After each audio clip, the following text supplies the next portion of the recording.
정세연 70세. 40년간 서예를 가르쳐온 그녀의 손은 여전히 견고했다. 붓을 쥔 손끝에서 한 획 한 획이 살아 숨쉬듯 태어났다.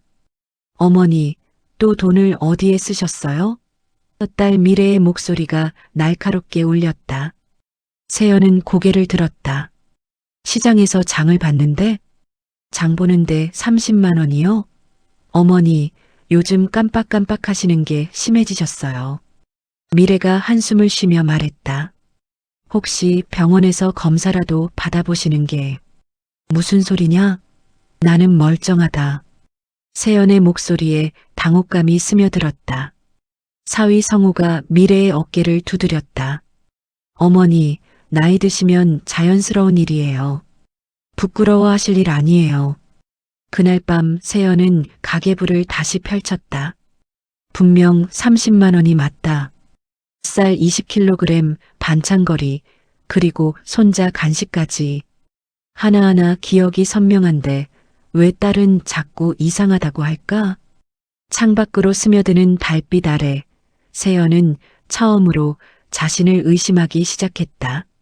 정 선생님, 오늘 수업 때 같은 말씀을 3번이나 반복하셨어요. 제자 중 한 명이 조심스럽게 말했다. 세연은 당황했다. 기억이 나지 않았다. 정말? 네. 그리고 김 선생님 성함도 까먹으시고. 수업이 끝난 후 세연은 빈 교실에 혼자 남았다. 20년을 함께한 김영희 선생님의 이름을 정말 잊었을까? 아무리 생각해도 그때의 기억이 흐릿했다. 집으로 돌아오니 미래와 성우가 심각한 표정으로 앉아 있었다. 어머니, 이제 정말 병원에 가셔야 할 것 같아요. 미래가 조심스럽게 말을 꺼냈다. 주변에서 걱정이 많으시더라고요. 무슨 걱정? 어머니가 요즘. 성우가 망설이다 말했다. 수업 중에 같은 이야기를 계속 반복하신다고, 제자들 이름도 헷갈리신다고. 세연은 가슴이 답답해졌다. 그런 일이 있었나? 어머니, 초기에 발견하면 진행을 늦출 수 있어요. 미래가 어머니의 손을 잡았다. 내일 병원 예약 잡았어요. 그날 밤 세연은 잠들지 못했다. 거울 속 자신의 얼굴을 보며 중얼거렸다. 나는 정말 이상한 건가? 하지만 붓을 들고 글씨를 쓸 때만큼은 모든 것이 선명했다. 70년간 몸에 밴 근육의 기억은 거짓말하지 않았다. 소문은 순식간에 퍼졌다. 정 선생님, 요즘 기억이 흐릿하시다던데? 이웃의 수군거림은 칼날처럼 날카로웠다. 믿었던 제자마저 선생님, 혹시 병원 검진 받아보셨나요? 라며 눈치를 살폈다. 세연은 스스로의 존재가 지워지는 듯한 두려움에 휘청였다. 밤이면 거울 앞에 서서 스스로에게 속삭였다. 나는 아직 분명하다. 나는 잊지 않았다. 그러나 동시에 마음 한구석에서는 의심이 피어났다. 혹시 정말로 기억이 흐려진 걸까? 병원에서 돌아온 날 미래가 진단서를 흔들며 말했다. 어머니, 의사 선생님이 초기 치매 가능성이 있다고 하시네요. 약물 치료 시작하셔야 해요. 세연의 머릿속이 하얗게 변했다. 정말로 내가 치매라는 거야? 다리에 힘이 빠져 주저앉고 싶었다. 그동안의 모든 의심들이 확신으로 변하는 순간이었다. 그럼 내가 느낀 이상함들이 다 맞았던 거구나.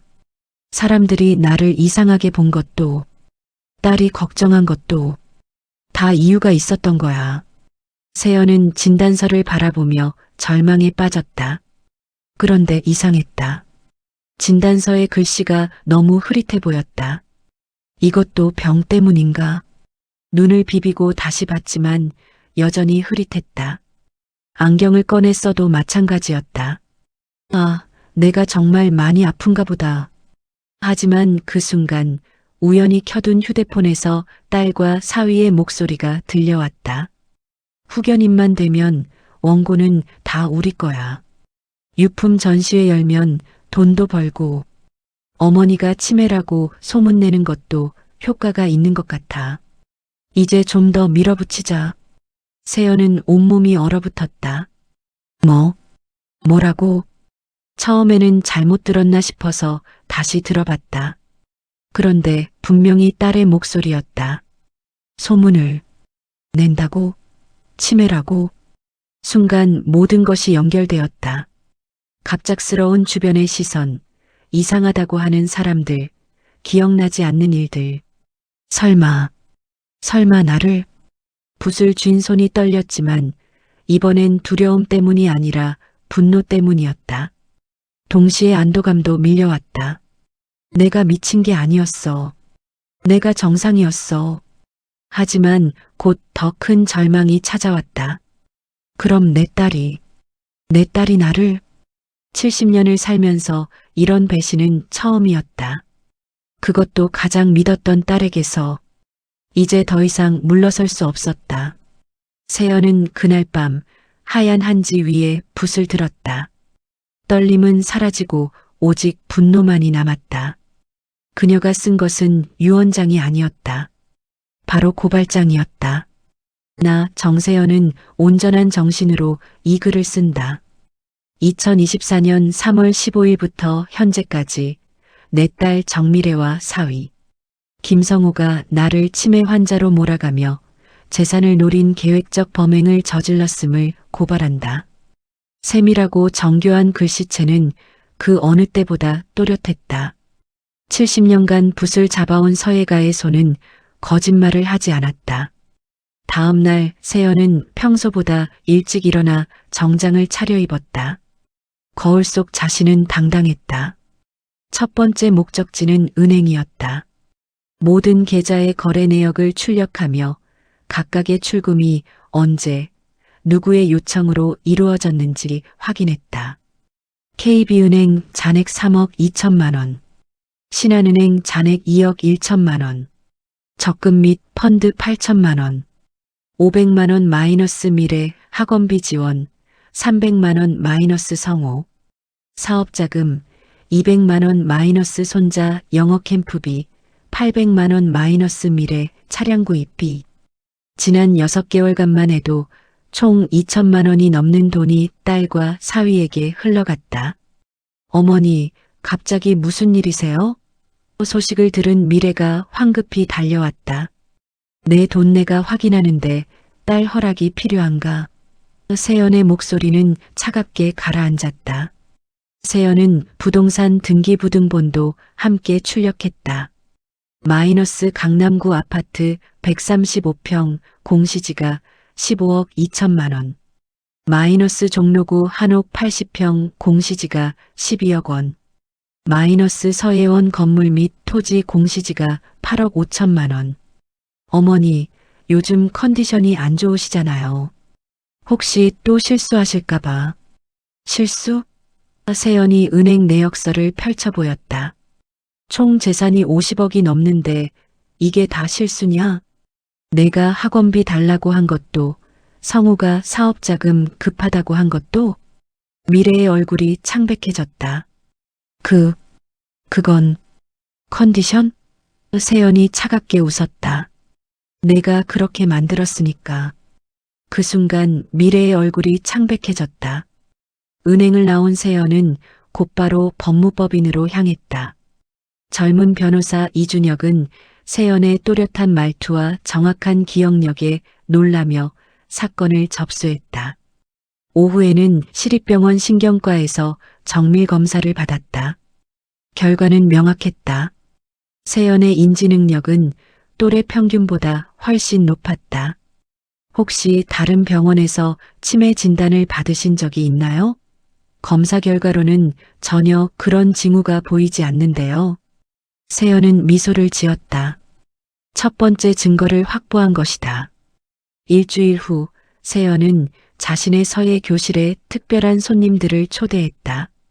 동네 이장, 경로당 회장, 그리고 오랫동안 함께해온 제자들이었다. 미래와 성호도 어머니의 갑작스러운 모임에 대해 알고 부랴부랴 달려왔다. 오늘 여러분을 모신 이유가 있습니다. 세연이 차분히 입을 열었다. 그동안 제가 치매에 걸렸다는 소문이 돌았는데 그 진실을 말씀드리고 싶어서요. 사람들은 숨을 죽이며 귀를 기울였다. 세연은 테이블 위에 서류들을 차례로 펼쳤다.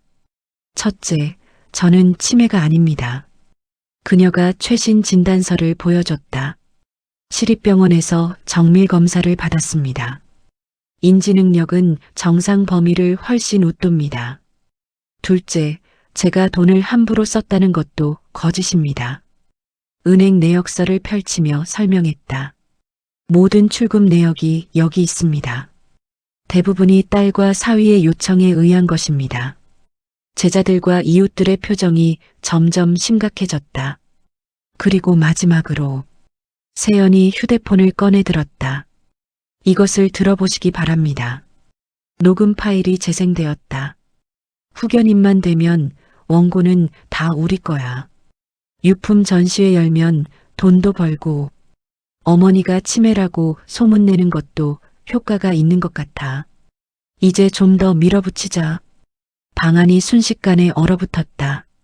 미래와 성우의 얼굴은 흙빛으로 변했다. 어머니, 이건 미래가 떨리는 목소리로 말했다. 이건 뭐야? 세연이 차갑게 반문했다. 내 딸이 치매도 아닌 어머니를 치매 환자로 만들어서 재산을 빼앗으려 한 증거 아니냐? 제자 중 한 명이 분노에 떨며 일어났다. 선생님을 그렇게 모함했다는 말씀이세요? 경로당 회장도 고개를 저었다. 아이고, 이런 폐륜이 어디 있나? 미래는 무릎을 꿇고 싶었지만 성우가 그녀의 팔을 붙잡으며 서둘러 자리를 떴다. 그날 저녁 세연은 홀로 서예실에 앉아 붓을 들었다. 화선지 위에 힘차게 써내려간 글자는 정이었다. 70년 인생의 모든 경험이 그 두 글자에 스며들었다.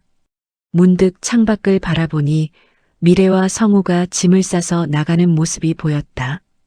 법적 대응을 피해 도망가는 모양이었다. 세연은 슬프지만 후회하지 않았다. 비록 딸을 잃었지만 자신의 존재와 존엄을 되찾았다. 그리고 무엇보다 아직 써내려갈 이야기가 많이 남아있다는 것을 깨달았다. 붓끝에서 새로운 글자가 태어났다. 새 출발. 다음 날 서예 교실에는 평소보다 더 많은 제자들이 찾아왔다. 어제의 일을 전해 들은 사람들이 세연을 응원하러 온 것이다. 선생님, 앞으로도 계속 가르쳐 주세요. 선생님 같은 분이 계셔서 우리가 배웠습니다. 세연은 환하게 웃으며 붓을 들었다. 칠판에 써내려간 오늘의 글귀는 불굴이었다. 70세의 늦은 나이에 새롭게 시작하는 인생. 그녀의 붓끝에서는 오늘도 진실과 용기가 꽃피고 있었다.